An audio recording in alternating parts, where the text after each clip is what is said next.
And I think we're live. Yes, we are. Okay, cool. We're live. Um, Welcome to the next episode of the Open Circle. Today's guest is Chris from Blood, Sweat, and Steel. Welcome to the show. Thank you. Thank you for having me. I appreciate being on. I'm glad to have you. You you're quite the interesting person here in the community. Like your practice, it seems unique compared to a lot of people's, and like I'm really excited to talk about that. Thank you. So, do you want to tell us a little bit about yourself? Sure. Well, my name is Chris. I do run the Blood, Sweat, and Steel YouTube channel, and I'm a practicing pagan witch, occultist, blacksmith, and devotee of Bridget. And that's just kind of it. Former truck driver and all that fun stuff. Okay. Um, can you tell us a little bit about your practice? Yeah. So, like I said, I'm an occultist blacksmith. Mm-hmm. I do. Um, I work with Bridget very specifically in her aspect of the Smith, and I Mm-hmm. consider her to be sort of a mentor. She sort of brought me into it. She brought me into paganism, kicking and screaming. Um, but it was just kind of a. I had the bug to be to take up blacksmithing as a hobby for a while, even before Bridget came around. And Bridget just kind of threw gasoline on that fire and accelerated things quite a bit.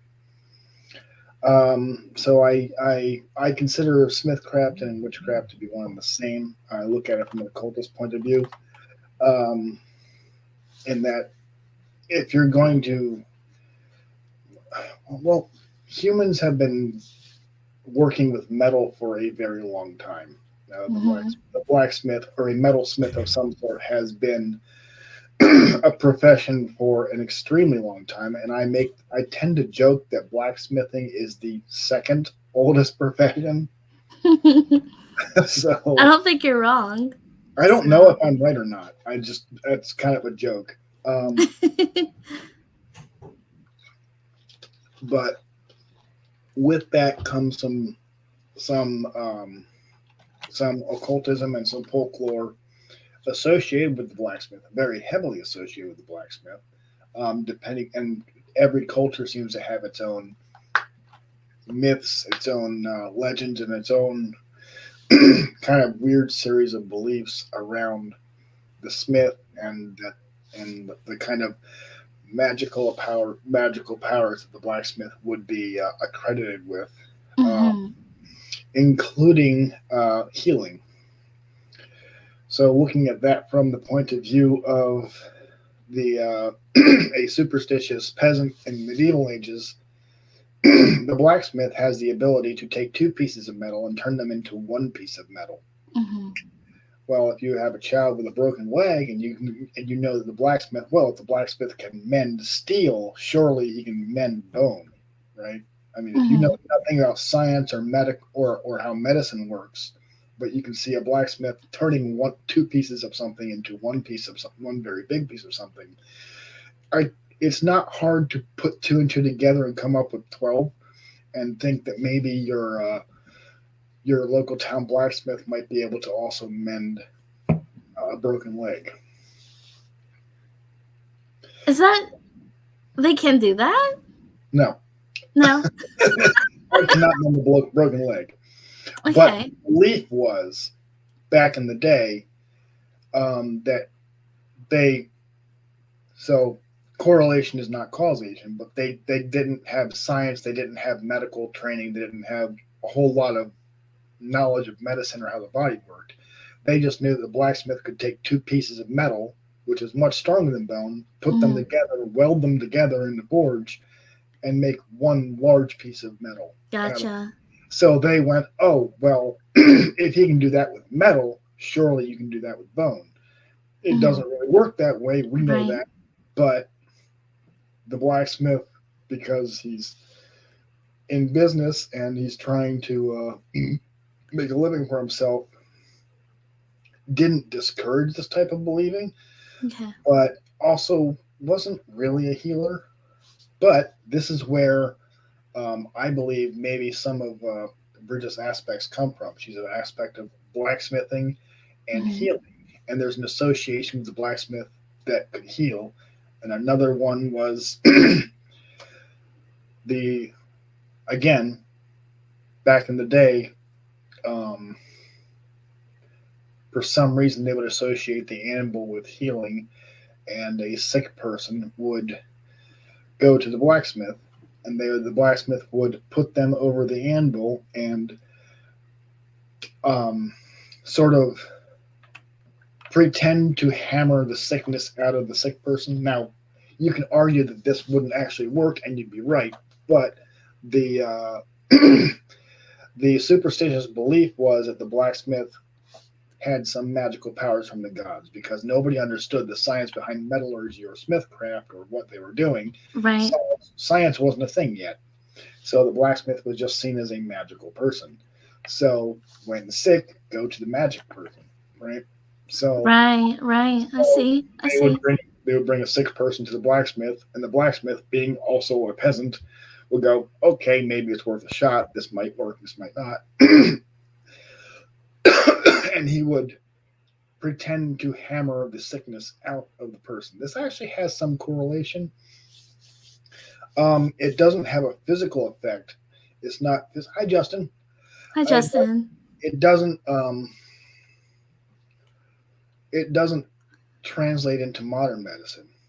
But when you look at how um, hearth steel was made, well, back in the day, you didn't have the mono steels of today. Today's steels are all homogeneous. The carbon content is even throughout them as soon as they come out the mill.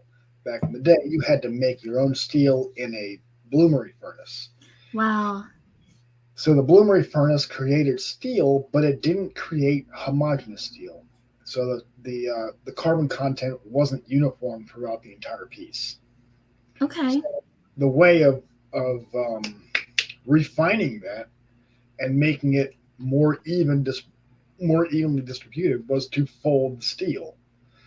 I don't know if you've heard the myths or the misconceptions, people talking about, oh, Japanese katana swords are so strong and so sharp because there's a million layers of folded steel. Well, folding steel doesn't make it stronger. It's a method of purifying and refining. It's not a method of strengthening. What you would do is you would flux the steel, fold it over, make it really stupid hot. Mhm. That flux would then melt within and seep into all the cracks and all the folds, pick up all the impurities and all the slag and all the stuff that you don't want in your metal, so that when you Mhm. hit the hammer on the anvil, that flux, which is now melted, would squirt out of all the cracks and carry those impurities with it. And this would refine the steel into a more homogeneous piece. Well, that correlates to hammering the sickness out of someone, right? Whether you believe whether you Wow. believe this had an energetic effect or not, whether you believe this was, actually a useful healing, useful method for healing an Mm. illness, you can see the correlation between the two concepts, Yeah. I didn't know that. Wow. That's really that's interesting. which is why Now, Bridget the hmm? Smith and Bridget the Healer are actually Mm-hmm. one of the same. Yeah, I see. Energetically, they have the same root origin. I see. It makes sense now. Wow. Okay. Huh. So, so I do have some question for you, Ashley. Yeah. Okay, so YouTube did that annoying thing where it unsubscribes you from someone you were subscribed for Yeah. before, and Mm-hmm. I lost track of you. I thought you quit YouTube until No. like somewhat recently, but YouTube was just Well, a jerk. So it I lost track happens. of you, and I've been out of touch, and I apologize for that. No, that's okay. You said that you were still working with Bridget. Yeah. Mm-hmm. Okay. Do you feel like your craft or your path has has changed and evolved with her, because of her, or despite of her in any way? Yeah.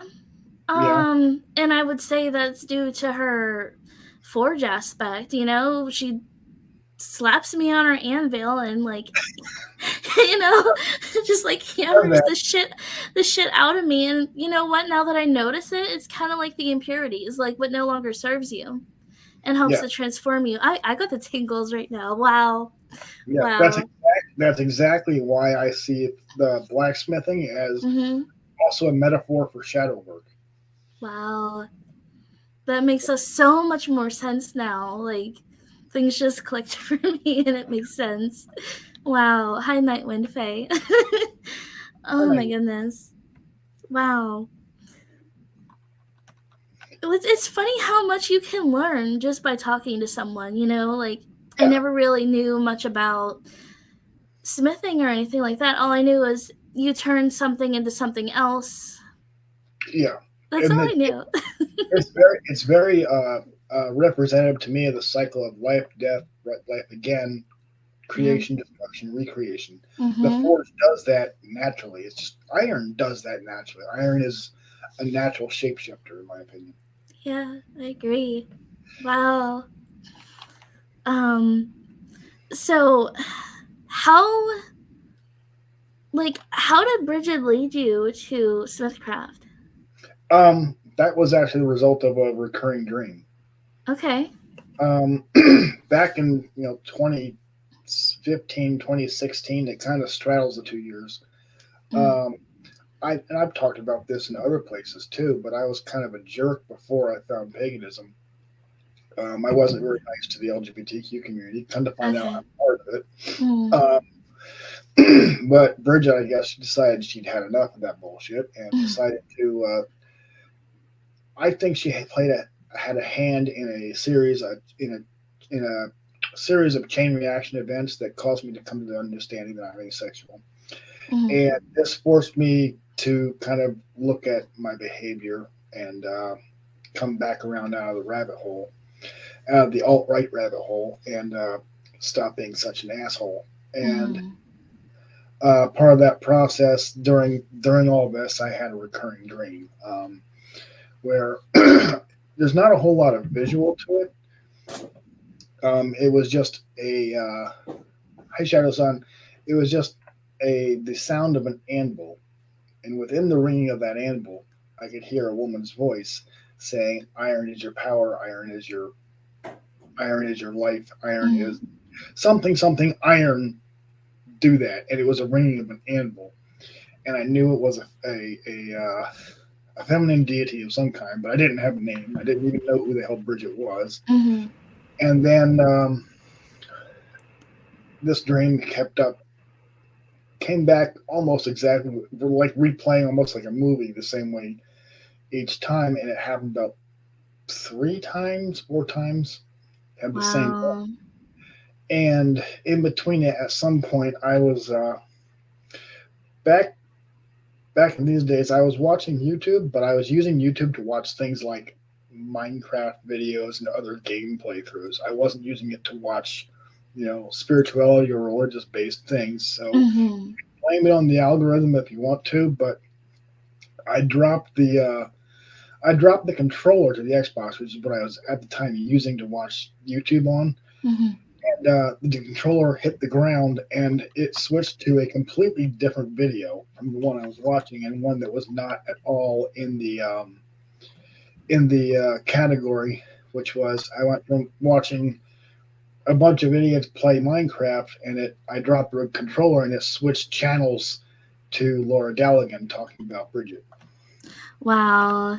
Like it just happened to be that specific video. You probably Mm. know what I'm I talking about. know the one. I know the one. Mm. So I decided Wow. I was going to do some research and Google who the hell is Bridget. And when it started talking about her being a blacksmith and an Irish goddess, I was like, okay, well. And comes to find out she has a couple of names over in Scotland that she's known Mm. by. And my family is very heavily Scottish on my father's side. Scots Irish, actually. Okay. So that kind of led me down the path of following Bridget, and I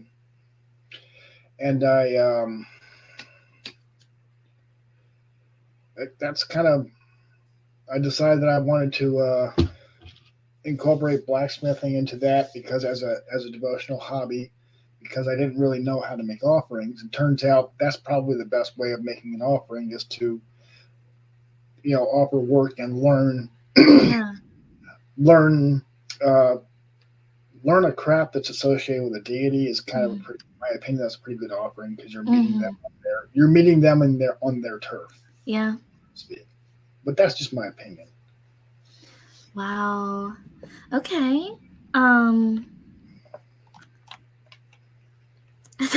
you answered a lot of my questions in that, so now I had to look at my sheet. Sorry. No, don't worry. I'm glad. Makes things it was makes things easier. It flows really well. So, um, how long now have you been practicing? Roughly 2015, 2016 Okay. is when it started. And before that point, I had no idea what the word pagan even was. Like Mm. I didn't even know it was a thing. And I was resistant to it at first because I come from a Christian background, Mm. and I I didn't want to believe it, but when you start working with a deity like Bridget, it's kind of hard to deny the effects and the impacts that deity will have on your life. Is I I don't know how to explain it except it was just kind of very in my face and oh yeah, actually the gods are real. Yeah. They can Uh, be like that. They can very much be in your face. yeah, and everybody else thinks you're nuts because they don't see it, Yeah. Yeah. but they don't see it. Right. I think they do that on purpose. I think so. I agree with you. Okay, so we did that.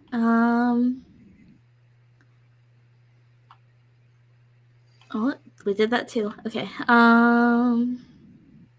So how do you incorporate smithcraft into your practice? Okay, so I there's a couple of ways. Um, One, I like using talismans, right? So if I Mm. need something that's going to have a long term use, like a very long term spell, I'll just forge a talisman out of steel in whatever shape I like the most, and I'll do the whole raising energy thing. Well, that's smithing in a nutshell. You're using if you can raise energy by ecstatic dance, then you can raise energy by doing manual labor. And Absolutely. Yeah. my anvil serves as I use my anvil the same way another witch might use her cauldron. That Okay. is it's a place of creation. Mhm. So when you're putting herbs and spices into a spell jar or an oil or something, and Yeah. whatever you do things, you are you're forging a spell. Okay. I'm just a little bit more literal about it. Gotcha. Okay. Because Like you're not go ahead. no, go ahead. Go ahead. Well, you're not creating anything that doesn't already exist. You're just taking the raw materials and building something new out of it. That being Mm. spell, as opposed to what it was before. Everything is energy, so Yeah. You're just changing it, altering it, and manipulating it for your own purposes. Now, however you envision that or visualize that is, that's up to the individual. But I think we're all doing sort of the same thing in our own way. Absolutely. Even though it might look different, like Oh, yeah, yeah, it's still the same, you yeah. know? Well, it's which Um, craft. mhm, So for sure. Um, so do you put intentions into your yeah? oh yes, absolutely. Every I have this is the reason I've got too many damn athames because each one does a different damn thing. Okay. I have athames for earth, air, fire, water. So Okay, that's interesting. Um, do you consecrate your tools too? Is that something you do? I consider the process of consecration to be going into the forge.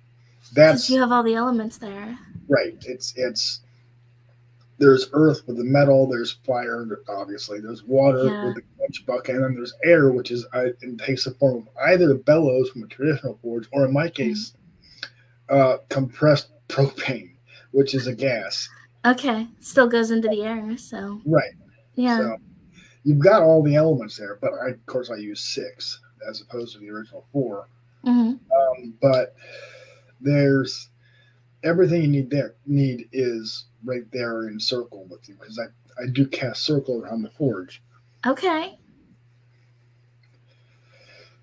I don't call quarters Hmm. because that would be sort of difficult. But I I do cast circle, and that's where I got stuck. Pieces of Wicca got stuck in what I do, and Okay. they're not coming out. They've welded themselves into part as a part of my craft, and I'm perfectly happy with them. Yeah. But I used to try because, of course, Scott Cunningham was how I came into paganism. That's how I learned what Wicca was. Hmm. Scott Cunningham, which could be argued as either good or bad, depending on your opinion. Right. I'm I'm neutral on it. I don't think it's a bad introduction. It's just a little bit out of date. I agree. There's a lot of structure there, which I feel like a lot of beginners could benefit from. Yes. But it is a little outdated. Yeah, until you've built your own foundation, you need something to stand on. Yeah, And I think Wicca is excellent for that. I And agree. a lot of people stay in Wicca, and that's totally fine. Yeah. I have a lot of respect for it because it is it's well built. It's well put Mhm. together. I think it's a good structure.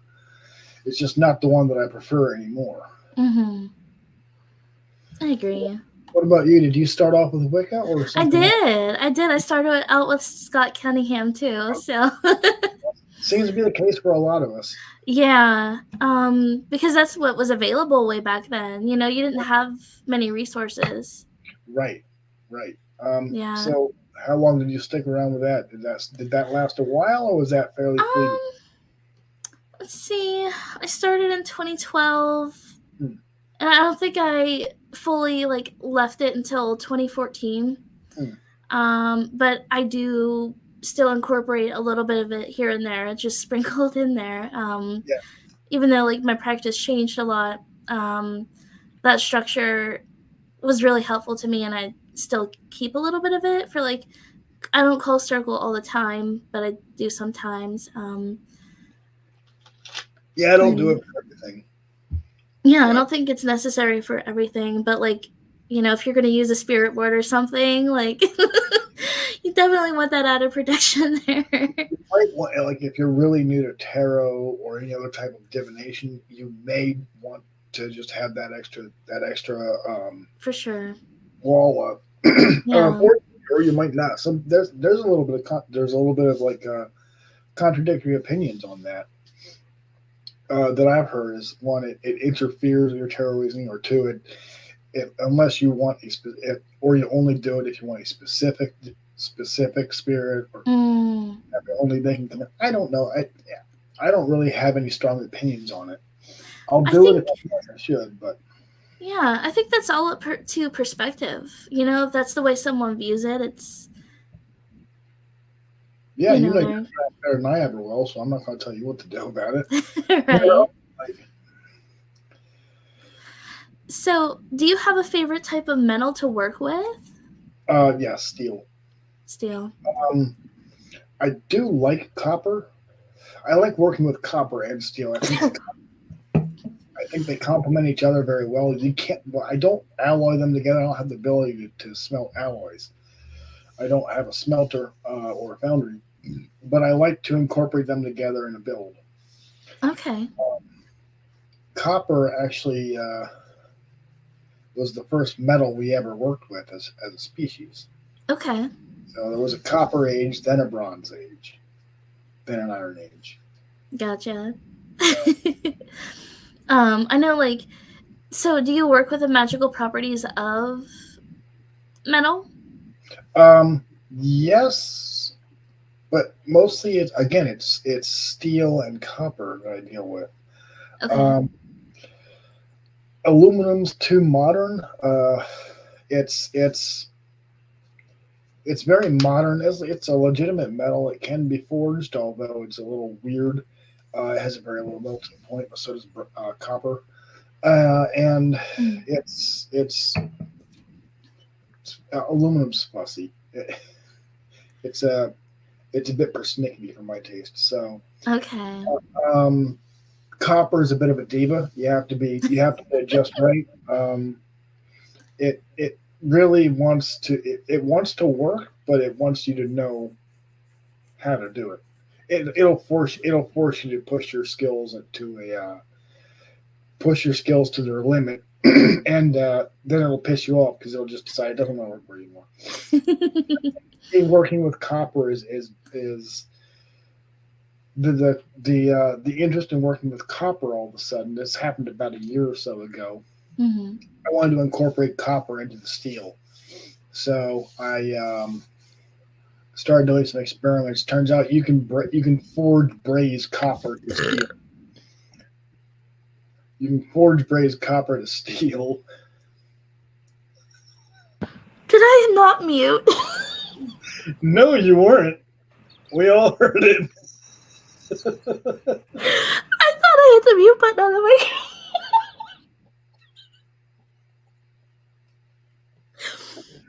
Okay, so copper into steel. I was trying to play it off and not embarrass you, but you did that on your own. Shit. Oh my god. Okay. God damn it! It's the alcohol. Well, I haven't had any today, so don't worry about that. Oh my god. Damn it! I thought I had the mute button. I had to make sure I do. Okay. It's better So this way anyway. Don't worry about I guess so. Oh my god. So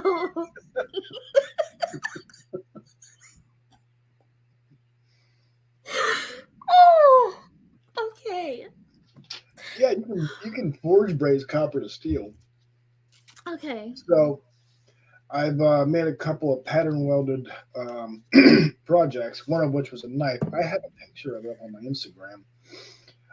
It's just steel and copper fused together, and when you grind down to make an edge on it, it actually reveals a pretty neat pattern. So, but if you get it too hot, it melts and ruins the entire piece. And if it's not hot enough, it doesn't stick and it all just falls Okay. apart anyway. So That's interesting. it's a bit of a diva. It really wants to be treated. It wants to be treated like a lady, so to speak. So, but it's been interesting getting to know the different personalities of metal. And iron is well, by iron I mean steel. Steel Okay. is just carburized iron anyway, and to different levels of carbon included, and that's the easiest one to work with because the melting point is so high. Mm-hmm. You can make it extremely hot without overheating it, and it just gets easier to work with. It gets softer and it's easier to move on with a hammer. You do that with copper and you have a puddle. So, um, but the magical properties of it, yeah, iron's very protective. It's Right. copper is it's very conductive, sure, as we have copper wires in the house, Mm-hmm. but it's got some, like, energetically speaking, don't eat copper, but has some healing properties. And the reason being, one of the traits that copper has is it is naturally antimicrobial. So, Okay. Is that why they make like copper cookware? yes, because it will Okay. kill bacteria and viruses on contact. Okay. That's cool. So copper cookware is actually very good. Yeah. You should still put it in the dishwasher and clean it, but it Mm. is much less likely to be a home for bacteria because it will probably just kill the bacteria. It's effectively poisonous to those type of microbes. Wow. And copper and all of its alloys, copper, bronze, and brass do the same thing. Okay.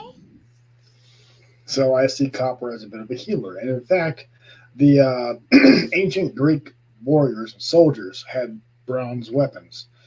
And they figured this out back then, and they would keep the filings from their weapons when they would Mm. sharpen them. And if they got injured, which they often did, sometimes they would pack their wounds full of the bronze filings, which would not be comfortable. But they Right. did figure out that it would prevent infection or help to prevent infection. So bronze, in particular, bronze is a warrior and a healer. Wow. I didn't know any of this.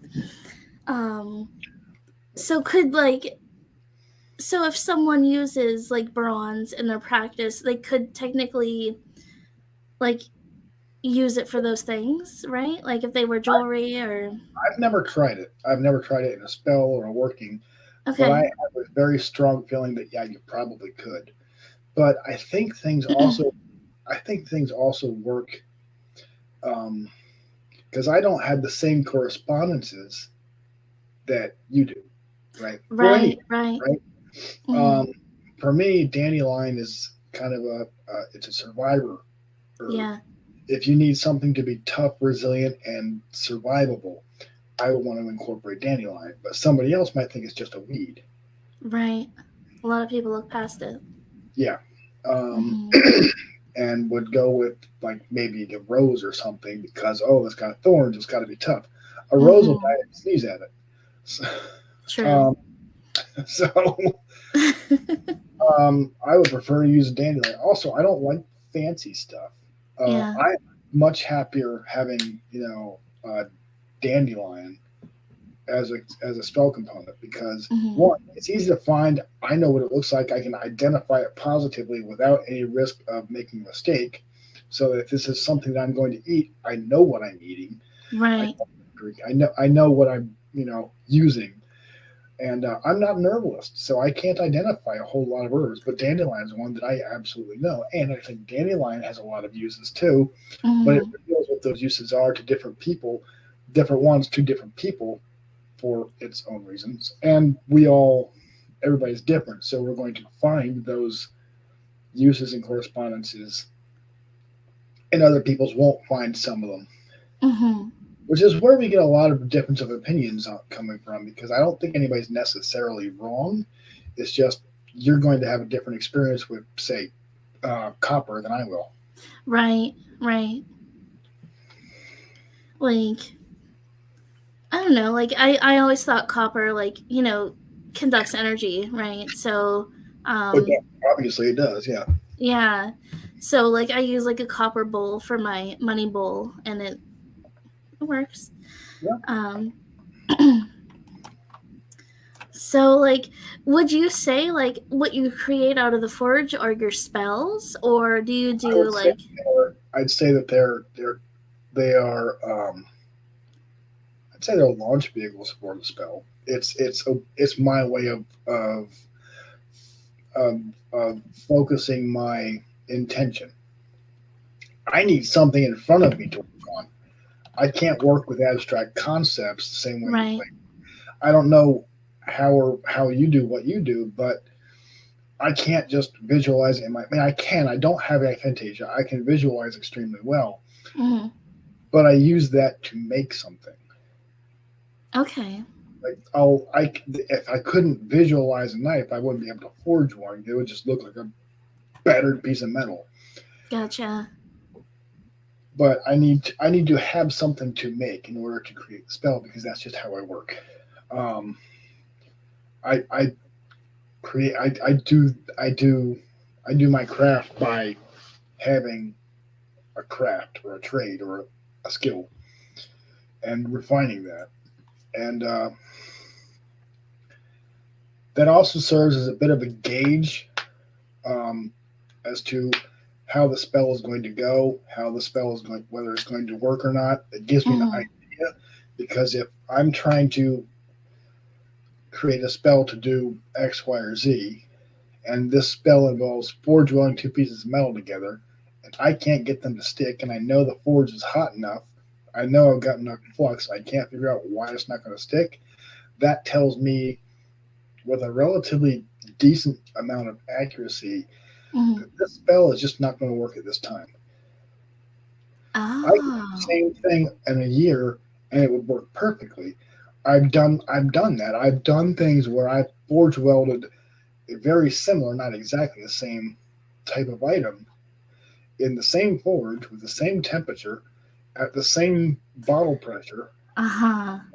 and it forged welded beautifully and it fused together perfectly. And the thing that I was trying to accomplish worked. A year later, I tried to do exactly the same thing, and the pieces of metal will not stick together, and they will not forge weld. And the thing that I'm trying to accomplish magically just doesn't ever manifest. Wow. So I can kind of tell if the spell is a waste of time Uh-huh. based on how the forging goes. If it comes out perfectly, typically the spell usually works pretty well. It's never worked fantastically. I'm not Uh-huh. that good. I haven't been doing this for as long as most people. But it does. Right. It usually, when I get a nice piece forged, it usually works pretty well, or kinda. That's interesting because it's kind of like divination for your spell to see how it's Yeah. gonna go. Well, you've heard of people read wax from a candle spell, Yeah. candle magic, and Mm-hmm. some people can get a read on how the spell went or how it's going to go, Mm-hmm. how the wax melts or how the flame flickers or what the candle does. Right. Give an indication of how the spell's going to go. I'm sort of doing the same thing, except it's not wax, it's metal. I get it. Okay. So, what about you? What is your favorite type of what is your favorite type of magic? Um, like physical magic, I guess low magic. I don't know, working with herbs. I'm not much one for like astral stuff. Okay. Like I'll do it, but like I prefer like working with my hands in some way. And kind of like how you work in the forge, I make candles. And I feel like um, you know, I can put my intention into my candles before I make them and dress them with herbs and whatever I gotta do. Yeah, I like working with candles, and I feel like by making them, it brings me closer to Bridget. And um, Yeah, candles are pretty good symbolic yeah, for her. So are you making talismans out of your candles? Are these spell candles, or are you? I would say they're spell candles. But I guess I make wax melts too, and I guess those can be more like talismans. Okay, very cool. So yeah, like you are making a physical thing to do a spell. Is that Mm-hmm. correct? Do I understand that? Yeah. Okay, Mm-hmm. very cool. I like that. So you can have pre-prepared things ready to go. Yeah. I like that. And yeah, and the intention's like already there, even though I would add some in later, but it's there as I'm like picking the color or like adding the scent or pouring the wax, stirring the wax, all that kind of stuff. So Yeah. yeah. Um and hello to Alondra, hello to Midnight. um so let me look at my list. So what inspired you to be a blacksmith? I know you said like Bridget brought you to Um, Smithcraft, but okay. So before I started driving trucks, I was in the Coast Guard, and my job in mm, the Coast Guard, I was a welder. So okay. I'd already had a long history of working with fire and steel, and I liked that so much, and I didn't want to quit. But I wanted to learn, like, because I kind of saw the welder as like the modern day equivalent to the blacksmith anyway. So I Mm-hmm. wanted to learn where it was. I wanted to know where that profession's grandpappy came from, right? The Yeah. blacksmith is the grandpappy to the modern day welder. I wanted Mm-hmm. to learn about that. And then Bridget happened, and it was kind of escape. It's like it was meant to be. Yeah. Yeah. So, did you have like a teacher to teach you, or were you all self Yeah. taught? Well, my teacher is YouTube, effectively. Um, Okay. I had to seek out and look for blacksmiths online to kind of get the handle on the basic techniques, how to Mm-hmm. draw out the steel, I make it longer, how to upset it, shrink it down, like squish it together, make it shorter but fatter. How to I just had the basics of shaping metal with a hammer. And once I got that down, it was a lot of trial and error and experimentation and making a mess and breaking a lot of things and burning things and setting things on fire, uh, putting them out, and you know you don't learn much without messing things up. Right. If you're afraid of making mistakes, you're not going to learn jack. Right. Uh, you know, you can't forge metal without hitting with a hammer. Sometimes you miss and you hit the wrong thing. You bend it the wrong way. You break the piece entirely. Sometimes you leave it in the forest too long and it becomes a puddle. It Mm. You have to make mistakes. That's how you learn. Mistakes aren't bad as long as you don't hurt yourself and you don't hurt anybody else, and you learn from them. That's just Yeah. how we do what we do. Right. So now, if you don't actually want to do it yourself, you just want to read about it. Yeah, you can pick up books and learn about it. If there's a lot of historical, um, there's a lot of really fascinating history to blacksmithing. That's what some people seem to like. Uh, Mm-hmm. they don't actually want to do it; they just want to learn about the history of it, which is awesome. That's fascinating. Right. I love Right. that. That's why I like blacksmiths and folklore because you can learn a lot about a culture by what they thought the blacksmith could do. True. And it's funny how like how many blacksmith deities are out there, you know? It's almost like there's one for every pantheon because it was so important. Unless it's Celtic, in which case there's at least three. You got Yeah. Bridget, you have Good Gobnu, new. Yep. God Goodnu, and you have Lu, who is the god who is the master of all arts, including blacksmithing. Mm-hmm. So you have at least three in the Celtic pantheon alone. That tells you how important blacksmiths were to Celtic culture. Right. Um, and then, like obviously Greeks, there's Hephaestus. How do you Mm-hmm. not know about him? Right. Actually, Hera is not a blacksmith goddess, but I think I heard somebody talking about. I think it was Aliakai, who is, I believe, she's a Hellenist um, practitioner on YouTube. Okay. I think I don't want to put words in her mouth, but I think I heard her talking about how I think it was either Hera is associated with smithcraft, but not actually a smith herself, or one of the other Greek goddesses is associated with, but not a smith, but like she's kind of around. She's around. Okay. I don't know exactly how she relates to it, but she had something to do with it, or maybe she inspires blacksmiths to do things. I'm not entirely sure. I'm not a Hellenist, but there's more than just Hephaestus in the Greek pantheon. That's interesting. Yeah, and I don't have a whole lot of knowledge on the Greeks, so don't don't take my word for it. If you're interested in that, take a look at it yourself. I'm sure Mm. you can find plenty of it. Hey, Draven. Hi, Uh, Draven. and then I think Thoth is associated with metalwork, isn't he?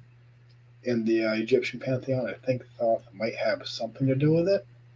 I know nothing about Egyptian. But Thoth does a lot of different stuff. Okay. Thoth wears a lot of hats, I think. So I could be wrong, but in fact, I probably am wrong. And then the Norse pantheon has the dwarves, Yeah. and Mm-hmm. they're not talked about the same way as gods, Right. uh, but they seem to be associated with them. Yeah. And there's Cert, who's like the big fire giant that makes his own sword and Mm-hmm. spends thousands of years doing it, and eventually uses it to destroy Asgard. Yeah. But Smiths are everywhere, and there's lots of folklore about them. Mm-hmm.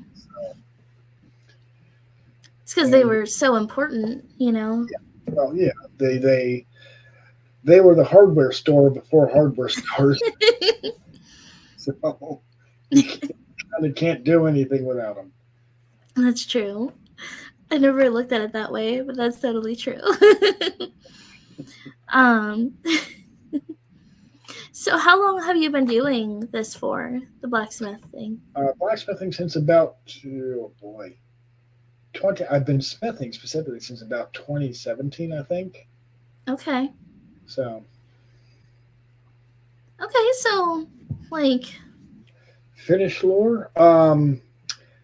I think I know what you're talking about, and that's oh, let me, Draven. And that's I know what you're talking about. I cannot remember his name. Something the Smith, but I can't remember his name. I know what you're talking about, though, Draven. I have no clue.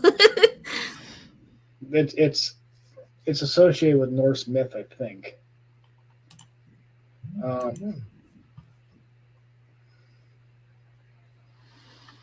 I'm trying to think of it. I'm not.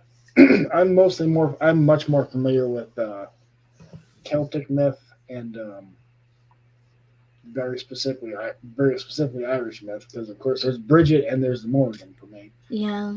So I don't know about you, but I've noticed they almost seem to be a match set. Like you don't work with one without eventually running into the other one. Yeah.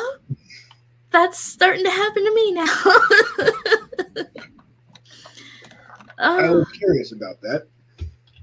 But she's popping in. She made a really interesting entrance. I had a dream that she gave me a sword and she had me kill so many versions of myself. She's like, kill them, you don't need them anymore. I'm like, oh. And she keeps popping in, and I was working with Hecate, but now the Morrigan is telling me that I was wrong. Yeah, so I don't think it's universal, but it certainly seems to be extremely common that if you work with Bridget, you eventually run into Morrigan, and if you work with Morrigan, you eventually run into Bridget. Yeah, it's like a balance thing. I think of them as twin sisters. Yeah. But, you kind of don't get one without the other at some point. Right. And it might be temporary or it might be permanent. I don't know, but I think the Morrigan is not going anywhere. She's not. Bridget's like right here in my face all the time. Morrigan's just kind of around. But there. Yeah. And she's not shy about saying hello when she wants to. That's for damn sure. She I had a dream from her years ago of I was on the bottom of a river laying face up looking out, and you can see the sun and an ash tree on the bank and a severed arm drifting through the water down towards me. In the palm of the hand, there was 9 still blinking eyeballs in the palm of the hand. Just wow. And before the severed arm reached me, it was snatched up and carried downstream by an eel. That's symbolic. That was definitely symbolic. Wow. Kind of hard to mistake. She was being very blunt in that one. Say so. It took me a while to figure out what it meant, and I do understand it, but it's like sharing the dream is one thing, sharing what it means a little bit different. I get that. Yeah, but she's not subtle. When she wants your attention, she gets it. For sure. I asked you that. Did I ask you your favorite metal to work with? Yes, it was steel. Yeah, that's what I thought. Okay. Copper is becoming a very close second. Okay. I see that too. But I like steel because steel is a little bit more obedient. Like I said, copper's a bit of a diva. Um, steel is a very good beginner metal, mild steel in particular. Anybody that wants to get into smithing, just go to the hardware store and get some basic mild steel and your heat source and the hammer, and you don't even need a real anvil. Mm. Uh, and put the head of a sledgehammer in a vise and clamp it down real hard and use that as your anvil. You don't have to Okay. you don't have to spend a ton of money on. And anvils are expensive. You don't have to have that. It depends on what you want to do. Mm. Or work with copper. You don't even need a forge. Copper is very soft and it will work hard. What you would want is a butane torch so that you can anneal it. Copper Mm. works. So as you're hitting it and as you're shaping it, it will over time harden up.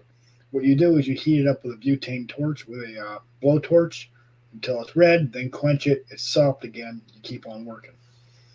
You don't need a forge for copper. So if you're going to start, it's a bit of a fuss budget metal, but it is easier in that it's not as expensive to get it hot enough to continue working with it, and you don't have to keep putting a bit in on the fire, so you're not burning through a bunch of fuel. So Interesting. you can go get some copper tubing from the hardware store and mess around trying to make stuff out of that. Huh.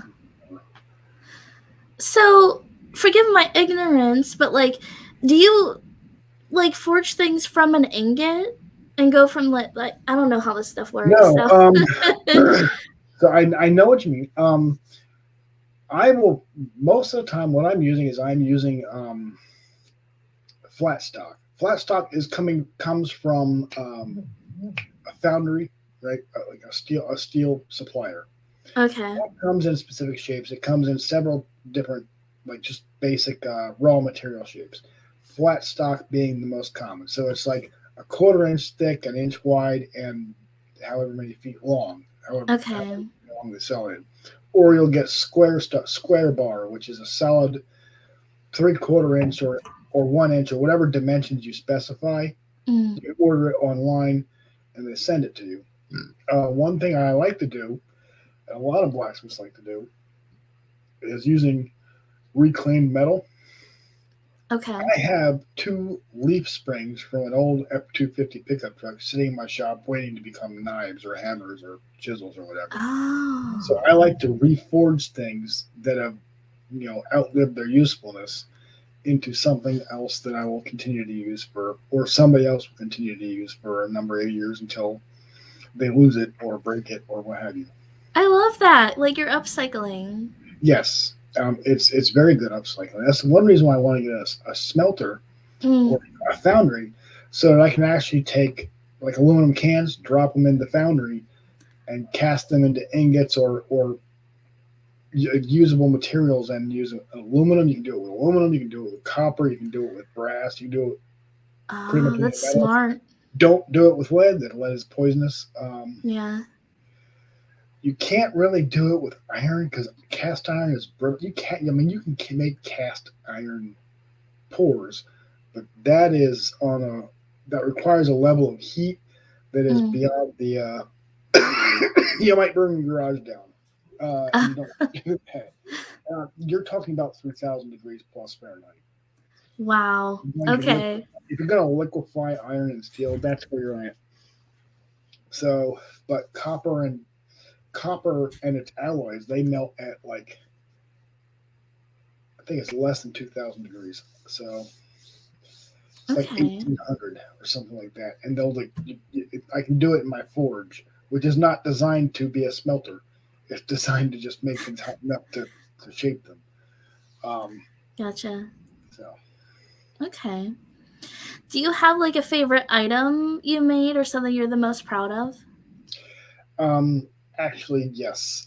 There's my anvil block has a an iron Bridget. Bridget's Yeah. cross to it. So And was that like an offering to her? yeah. Yeah, that was an offering of work for her that just dedicates the anvil and my craft to her. Gotcha. So every time I pick up the hammer, it's to honor her. It's basically an offering. Plus, there's always libations of beer because blacksmiths and beer are just kind of synonymous. Yes. Okay. Um, let's see. Bring up my questions again. Um, Ryan, thank you. That was who I was thinking of, Athena. oh, what's Athena? Hmm. I know it was one of them. Hey, Ryan. I know you. Okay. Okay. um, looking at my questions. Sorry, I'm getting distracted. Okay, don't worry about it. Um, so what was it like? If you don't mind, like switching gears a little bit. What was it like practicing as a trucker? A pain in the ass. So, the trucking industry is no place for a witch, a Wiccan, or a pagan, but it can be done. You just have to get used to doing things like interstate witchery is a thing, but Mhm. it's very rare. It's not talked about, and you kind of have to. You're sort of on your own to figure it out. Um, but there's some tricks.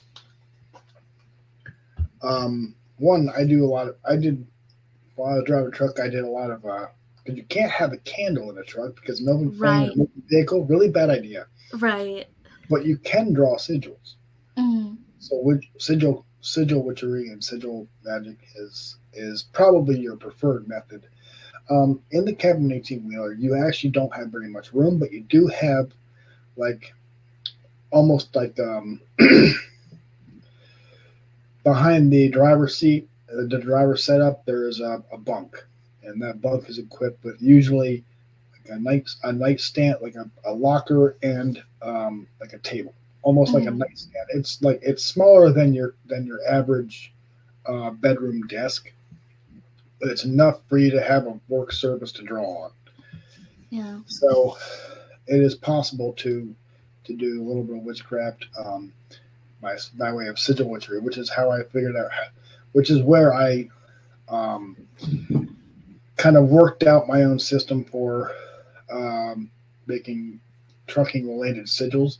So I have a one that I would use all the time is a sigil to help me dodge the scales, um, because the truck scales are a massive pain in the ass, and as long as I Oh. yeah, and that's where they you get harassed a lot, and they slow you down.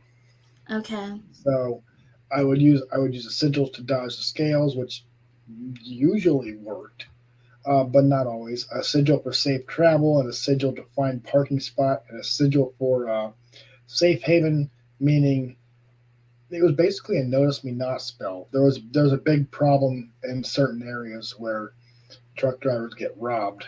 While Oh.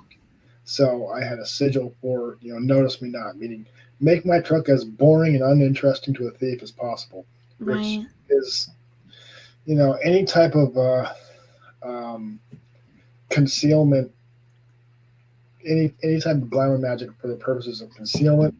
It's Mm. my it's my feeling and my belief that that kind of like that's uh, that's the Morrigan's influence on me magically. So I feel like she kind of pushed me in that direction because it's actually really useful. And so the Morrigan taught me how to hide magically. Okay. I taught, I don't mean she didn't come into the living room and have a lesson. I mean, that's kind of the inspiration to teach myself came from her. Yeah, I get you. I gotcha. Do you feel like the sigils worked out for you pretty well? Yes. More times than not. Not Wow. all perfect. The sigil to find a parking spot is, I still use that. That's great. I no longer need a sigil to dodge the scales or to, to find a safe place to park for the night, but a sigil to find a parking spot that comes in handy. I love that. um, And spell components can be found at truck stops. You'd be surprised at the type of knickknacks and doodads that they have in truck stops, and just kind of like novelty items that yeah. would interest people in our community. You'd be surprised at how the sheer amount of them at truck stops, because they're trying to. I mean, to them it's just capitalism, but to us it's like Yeah. that's something interesting you don't see like in like your average small town. Mm-hmm. So So, why did you create your channel? I wanted to connect and make friends with other pagan Okay. languages, and that's really why I wanted to do it. I wanted to meet people. I live in a bubble town where there's no there's no pagan community here. I feel ya. I Yeah. really wanted to reach out and connect with other people, and the best way to do that in this day and age is the internet. Yeah. I was finding so many pagans through YouTube anyway. I was like, oh, they're all. This is where they are. This is where the kids hang out. So I figured I'd see if I can, you know, find some kind of community somewhere, and it seems to have worked pretty well actually. Here I am so many years later, and I've made several friends that I'm in regular contact with. Mm-hmm. I'm constantly meeting other pagans and witches and having interesting conversations with them. Even if we don't become like friends, it's still really great to be able to talk to like-minded people. I agree. I agree. Being solitary can be really lonely, you Yeah, know? yeah. Yeah. I'd love to do the coven thing, but there's nobody around to do that with. And even if there was, they don't use ambles. Right. So what about you? How long? Or, why did you start YouTube? For the same exact reason, for a deep longing for a sense of community, because like the only people I had to talk about it was like my husband and some family, and that was it. And like it's not their cup of tea, and I respect that. I get that. Um, Yeah. like they can support you, but they don't know the ins and outs, and they don't care to, and that's okay. Right. Um, but yeah, I needed other people that like really get it, and You need a community. Sound. Me too. yeah, yeah, Yeah. Where I live in New Jersey is just it's a very right-wing bubble town. So gotcha. And I live in the Bible Belt of my like main city area, so that's fun. yeah, isn't it? Funny. Oh yeah. But so how long have you been here on YouTube?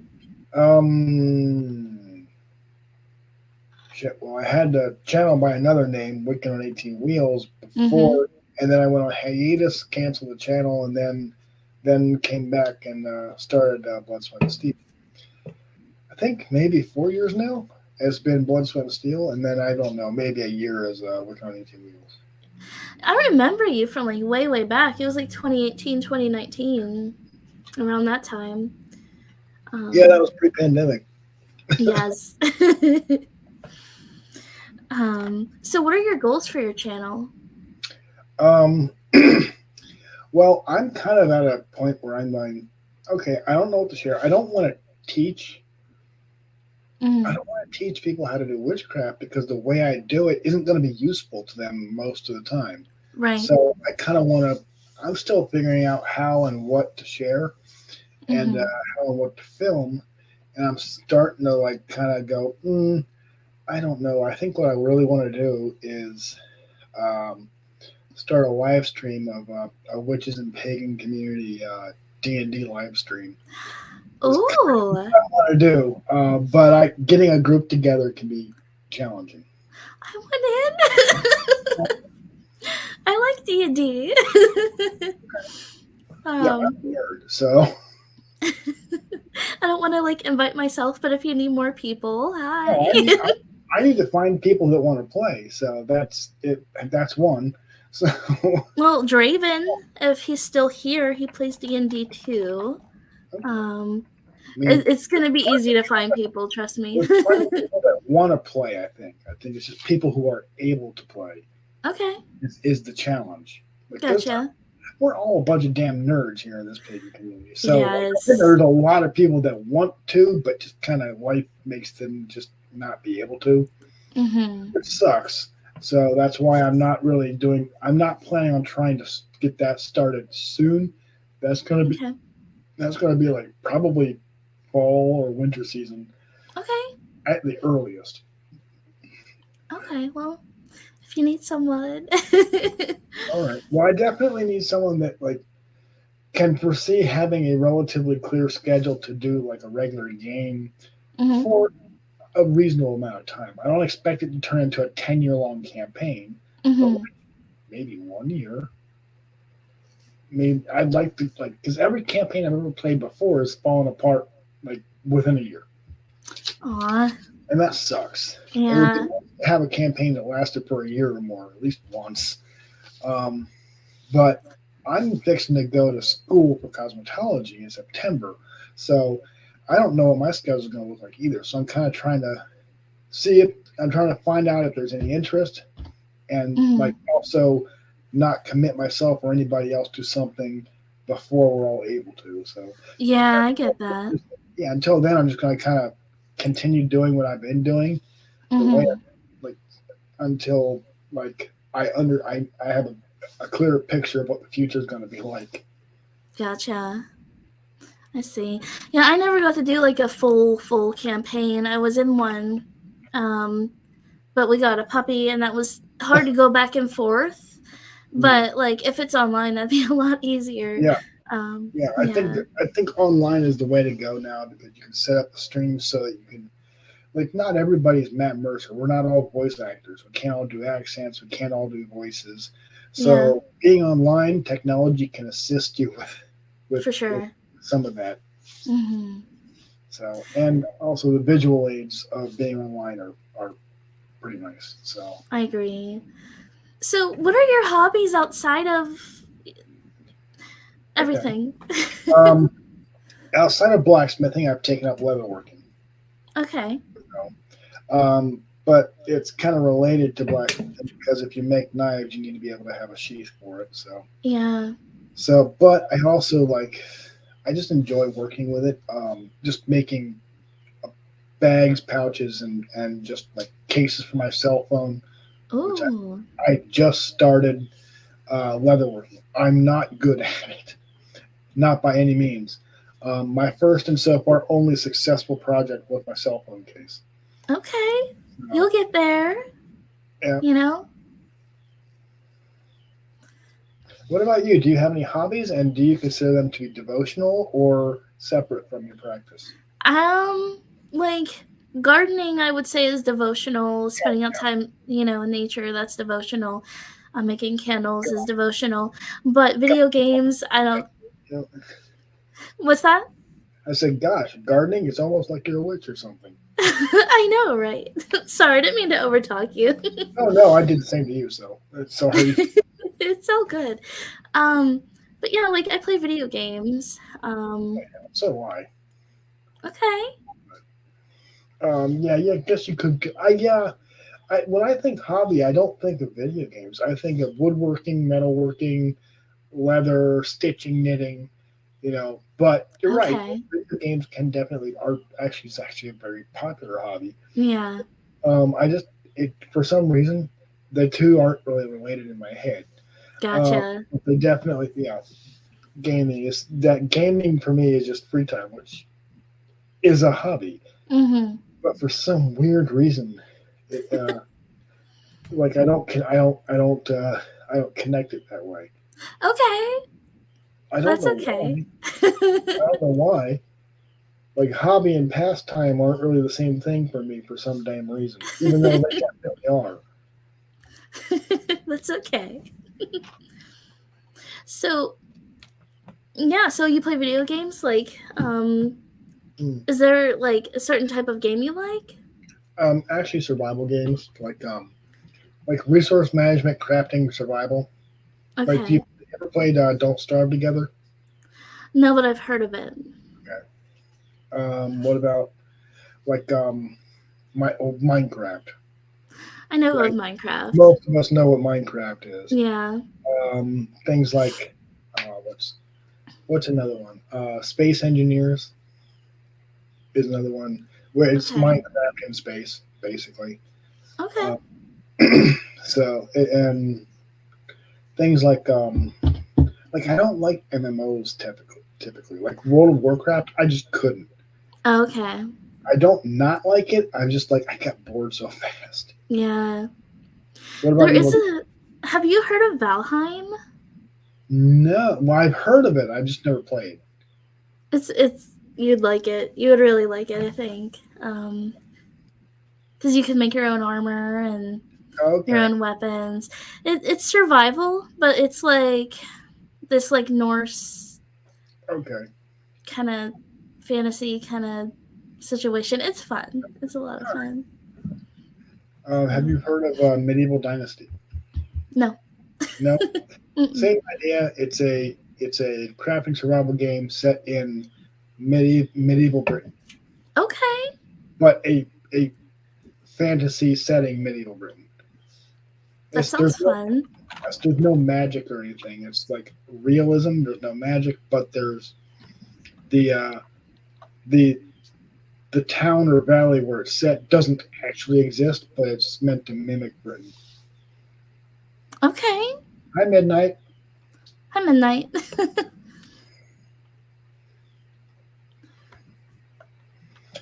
Uh, what kind of games do you play?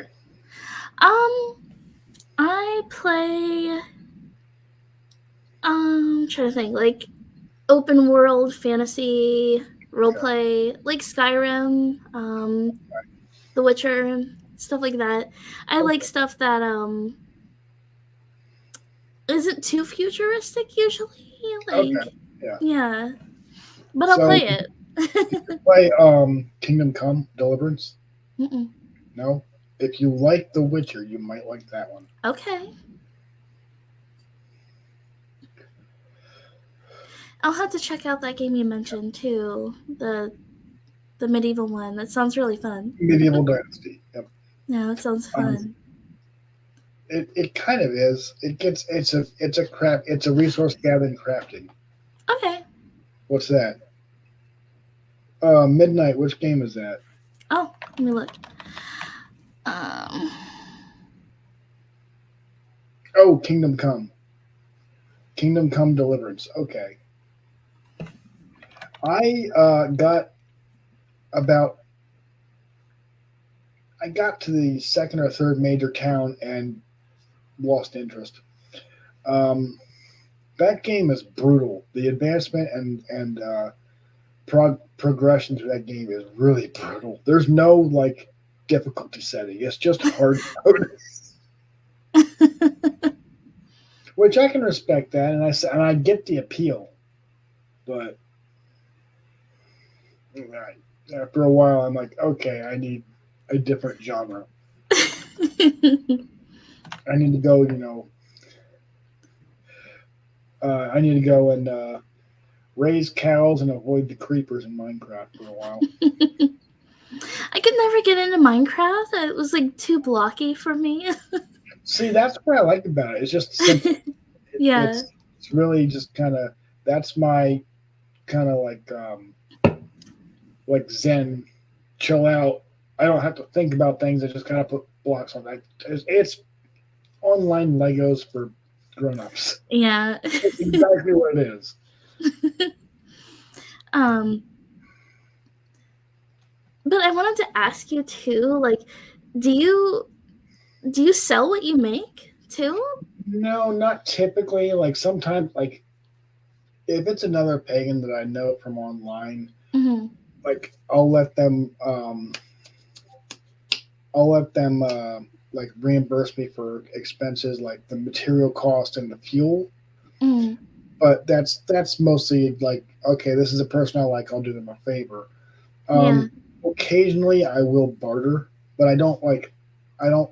I had a pipe dream and a once upon a time to like become a full time professional blacksmith. That's not going to work out. Okay. It's extremely difficult to do that, and I think that would turn my hobby that I enjoy into a job that I don't, and I don't want to do that to it. Okay.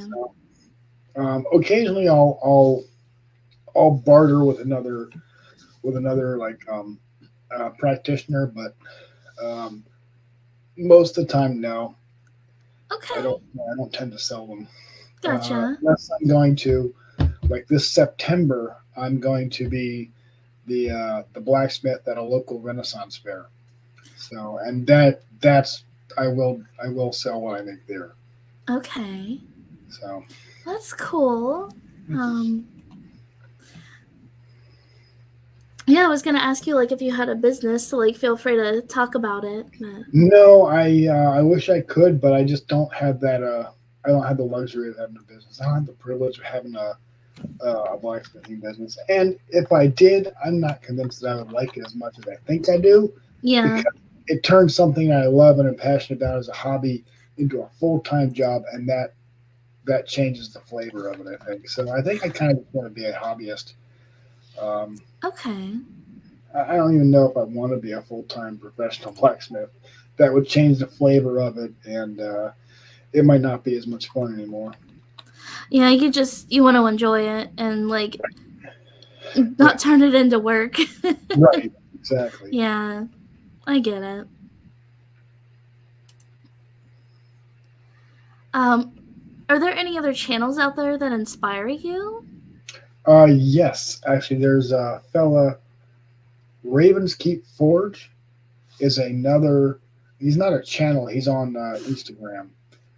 I think he makes videos, but Ravens Keep Forge actually wrote a book called Metal Never Lies. He himself is another occultist blacksmith and devotee of the Morrigan, actually. Oh wow. Check him out. Um, and then there's other blacksmiths online like that are just not at all pagan and probably wouldn't approve of my particular views on blacksmithing and occultism, but they're very skilled blacksmiths nonetheless. So if you want to see how it's really supposed to be done, go and check out Black Bear Forge or Big Dog Forge. They're Okay. actually they're actually really good. And another one is Path of Fire. She is an excellent blacksmith, Oh. hmm and she's a little bit more. I don't know what her spirituality is, but she's definitely not Christian. So Okay. I think she's one of us, but I don't know that, and I don't want to put words in her mouth. So Yeah. go check out Path of Fire on YouTube. She's an outstanding smith. She's light years ahead of me. She's way more skilled than I am, and she is a full time professional smith. She knows Wow. what she's doing. So Okay. I'll have to check them out for sure. Um, like the only people that I knew that do what you do is you, so well, good a lot to look I into. well, thank you. But yeah, there's a couple of occultist blacksmiths. They're not necessarily on YouTube, but they're on Instagram. If you really want to see some interesting like an aesthetic, he just there's a Troll Cunning Forge, and he does have an Etsy, and he's an occultist blacksmith, and he has a really interesting aesthetic style to what he makes that Oh, I've never seen duplicated anywhere. It's very gothic and it's neat. Go and check him out. Just check out his page and see what he makes because it's really really cool. okay. Will do. Um, is there any advice you have for like those who want to learn how to be a blacksmith? Yeah, you don't have to have you don't have to spend a whole lot of money on your anvil. Like I said, get a vise, put a head, put a sledgehammer head in that vise, and work on small things. Mm-hmm. Um, things that you don't have to have a whole lot of power behind in order to move them. So you can go to the hardware store, you can get flapple, or you can get rebar. Practice with rebar. It's cheap. Sometimes it's free if you can find it at the scrapyard. Mm. It's crappy metal, but crappy metal forces you to get better. Um, and it's sometimes rebar is hit or miss. Sometimes it's great material because Mm. the batch that it came from just happens to be of better quality, and sometimes it is just an asshole. Um, rebar is rebar. It does one job, and it doesn't need to be very good quality steel to do it. Um, so it's cheap, but you don't want to spend too much money. The most expensive thing you're going to have is some kind of forge, and I'd recommend a gas forge from NC Tools.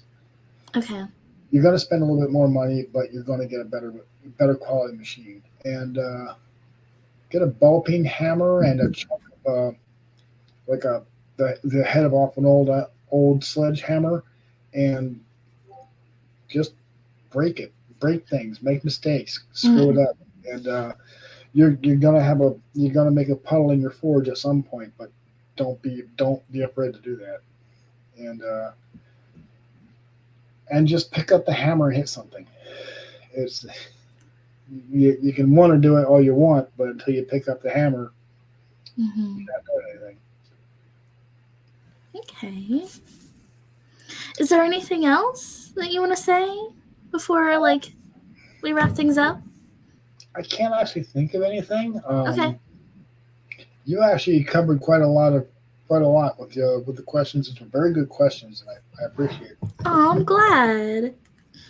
And I'm glad that you came on the show. Thank you so much. It was awesome to talk to you. You have a really unique perspective. Well, thank you. You're welcome. It's been a pleasure to talk to you. I've really enjoyed it. Oh, I'm so glad. I enjoyed it too. It was a lot of fun. I've known of your channel for so long. I've been watching for so far way back, and this is the first time we're talking. There's something wrong with that. Like, what took us so long? I I don't really know. enjoyed. Things happen. Yeah, Things are meant to happen when they happen. That's how I feel about it. yep, I So, agree. yeah. Um, so before we go, I just want to quickly share a link to the Open Circle Discord server. It is 18 plus. There's no obligation for anyone to join, but anyone who wants to is more than welcome to, as long as you're 18 or older. It's a really cozy space where witches and pagans can get together and talk about all sorts of stuff. There's a lot of different topics in there, so there's the invite link. So, I'll try to put all the Instagram links and everything you mentioned in the description, so that way if people want to check them out, they can do that. That'll take me some time to go back through this, but I definitely will do that. Not a problem. And thank you very much for having me. Aw, thank you. It was a lot of fun to talk to you finally. It was a lot of fun. I'm glad we got to do this. Well, yeah, thanks for being a guest, and it was a blast, and maybe we could have you on again in the future. That would be awesome. Yeah, as long as Instagram doesn't take a year to deliver the message again. Hopefully not. But it's Instagram and it's weird, so It's meta, so don't rely on it. yeah, very true. Well, thanks again. Yeah, thank you. Alrighty, bye everybody. Bye, guys.